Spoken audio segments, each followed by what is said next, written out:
Hello students, welcome to the class. In this particular video, we are going to learn about conditional clauses or conditional sentences. This is in the grammar component of Unit 4 of Semester 4 syllabus. Now, look at the following sentences. If it rains, the grass gets wet. If it rains today, I will not go out.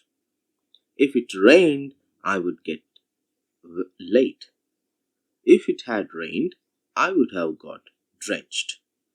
Now, what do you observe in all of these sentences?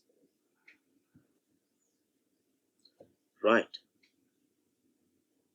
I think you have got it. In each of these sentences, it starts with if. Okay.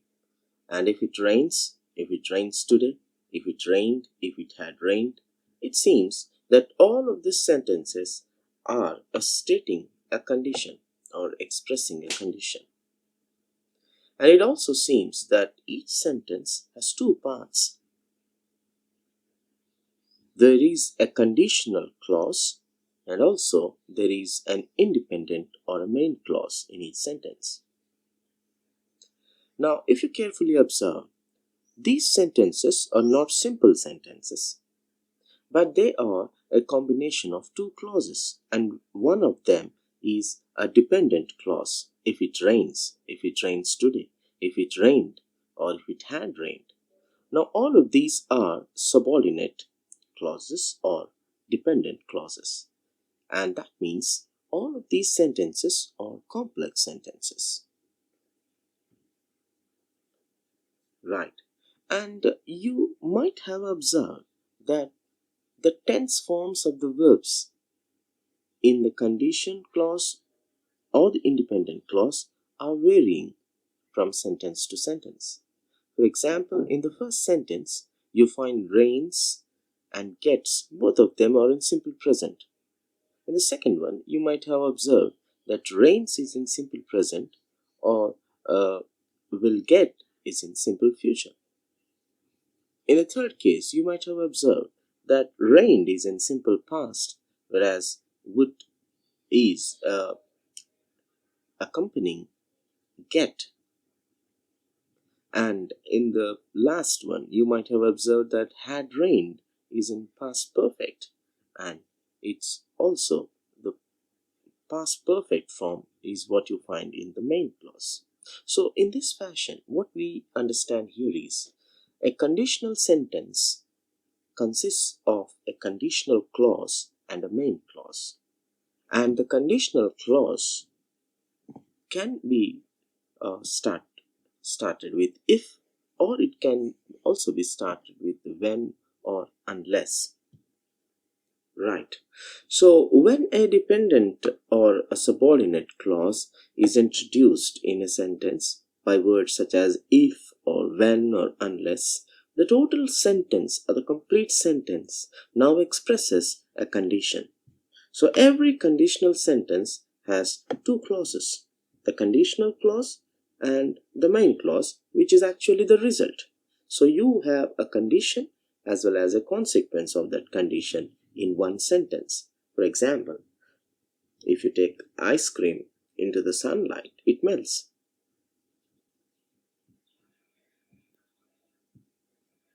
Okay, now conditional sentences can be of, three types basically. One is they can be factual, or they can be predictive, or they can also be speculative. Now, factual means the relationship between the conditional clause and the main clause is always true. For example, if it rains, the grass gets wet. Now, if it rains is the condition and the grass getting wet is the result. Now, you will always observe that rain will cause the grass to get wet. That means the result always satisfies the condition. So you can call them as facts. Now, this is one type of conditional sentence. Okay. Now, you can also use the same thing by you can also say the same thing by using the other adverbs like when or unless. When it rains, the grass gets wet, or unless it rains, the grass here doesn't get wet.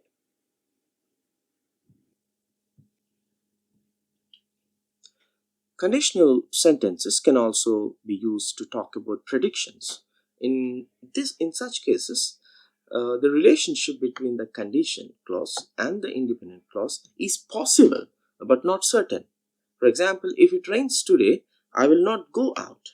So the condition is if it rains today, and the possibility is that I will not go out. When the lease ends, we may go to a new apartment. Unless he works hard, he may fail the exam. So, in all of these sentences, we find that there is a possibility but not a certainty. And the final case is like speculative. Speculative means imaginary situations. Speculation can also mean probability. Now, in such cases, the relationship between the conditional clauses and the independent clause can have many variations. They can be for unlikely possibilities or conditions which are contrary to what is happening or events that even did not happen. For example, if we continue to practice, we could win the competition. Now, if we continue to practice is the condition which is stated in the past tense, that means they did not do it. And that's why winning the competition is very unlikely possibility. If I were rich, I would not have to work. Now, if I were rich, I would not have to work. It's talking about imaginary situation. So he's not rich. That's why he has to work. Now, if you had asked me, I would have rejected the idea. Now, in the sentence, what we observe is that the person had not asked him. So this is an event that did not happen in the past. So such situations are called as speculative. In this particular video, we are only going to look into the factual and the predictive cases of the conditional clauses.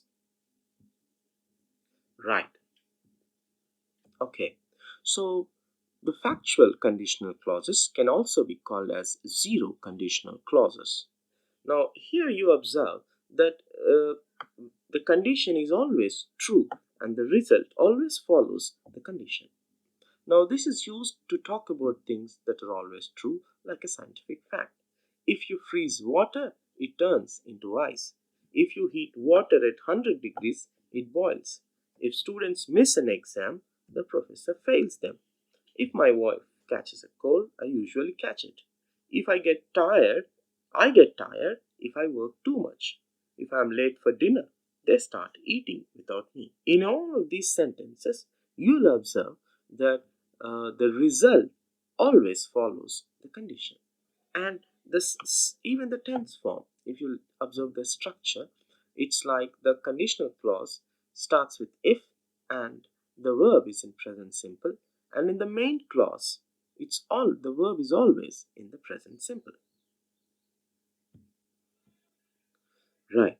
So in zero conditional sentences, the tense in both parts of the sentence is simple present. Zero conditionals or can also be, the factual conditionals can also be called as zero conditionals. So here we find that the condition is always existing in simple present, and the main clause also has a verb in the simple present. Now, if you heat ice, it melts. Ice melts if you heat it. You can also use when replacing if. When you heat ice, it melts. Ice melts when you heat it, and so on. Right. Now, let's come to the second uh, type of conditionals, which is the predictive conditional, where there is a very high likely possibility of the condition being satisfied. These are called as first conditional sentences. In first conditional sentences, what we observe is this is used to express a real possible situation in the future. So it refers to things that will possibly happen in the future if a condition is met. Now, we generally use much of these first conditional sentences in our daily life. So these are very common when we are talking about plans or promises or warnings or threats or even persuading someone. Now let's look at the structure of the first conditional. You will observe that in the condition we are using the present simple tense, but in the result or the main clause we are using the simple future. Right. So that means there is a very high likely possibility of this happening, but we are not certain. Right. If we work hard, we will finish the project on time. If I go to Italy next week for work, I will visit the Colosseum. If I have time tomorrow, I will help you. If you touch that wire, you will get an electric shock. Right. Now, first conditional sentences can also uh, express additional meanings of modals like can, may, should, might, and go. And they can also express this possibility or even obligation. For example, I have written the same first conditional sentence using different models. Now, if she gets good grades, she will go to the university. Now, here the will denotes that it's definite possibility. If she gets good grades, she can go to university. Now, can shows there is a high possibility. If she gets good grades, she may go to the university. Now, may includes that probability factor, so we are not sure. The situation is that we are not sure. If she gets good grades, she should go to university, and should is a suggestion. If she gets good grades, she might go to the university, or she could go to the university. And both of these cases, it's possible, but it's not that likely to happen. Right.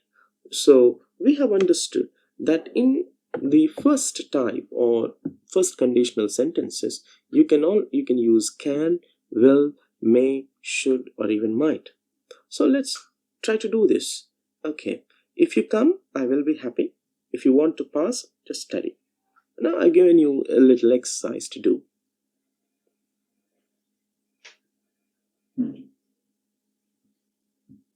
Okay. Now at the end, let us remember this one fact, that conditional clauses always have an if clause and a main clause. And if you're starting with the if clause or the condition, always put a comma after the if clause.